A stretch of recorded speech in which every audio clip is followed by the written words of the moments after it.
Hey guys, welcome to Akin's blog. অনেক দিন পর ভিডিও আপলোড করছি। এটা অনেক পুরনো ভিডিও, প্রায় 3 মাস আগেকার ভিডিও, আমার বেবি হওয়ার আগের। হ্যাঁ, আমার বেবি হয়ে গেছে। আগে ঘরে কাজ হচ্ছিল বলে একটু অসুবিধা হচ্ছিল ভিডিও দিতে। তারপরে যে আমার বেবি হয় 23শে জানুয়ারি, নেতাজির বার্থডের দিন। আর সেই জন্য, যেহেতু জানো তোমরা যে আমি আর আমার হাজব্যান্ড ঘরে একা থাকি, তাই বেবির সাথে অ্যাডজাস্ট হতে হতে প্রায় অনেকটা সময় লেগে গেল। তো যাই হোক, এখন আমার বেবির 2.5 মাস বয়স।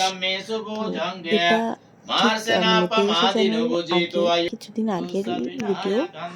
আমার ঘরে একটু মন্ত্র দিতে এসেছিলেন, ভান্তিকে ডেকেছিলাম। তো সবাই এসেছিল। তো দেখো, এই হচ্ছে ব্যাপার। তো আমি চেষ্টা করব এখন আবার ভিডিও কন্টিনিউ করার। জানি না বেবিকে নিয়ে কতটা সম্ভব হবে, বাট যাই হোক, চেষ্টা আছে যে তোমাদের সাথে সবকিছু আপডেট বেবির শেয়ার করা। এই ভিডিওটা এখানেই শেষ করছি। দেখা হচ্ছে আরেকটা ভিডিও, যে আমার baby boy. Like, share and subscribe করতে ভুলবেন না প্লিজ। ব্যাপার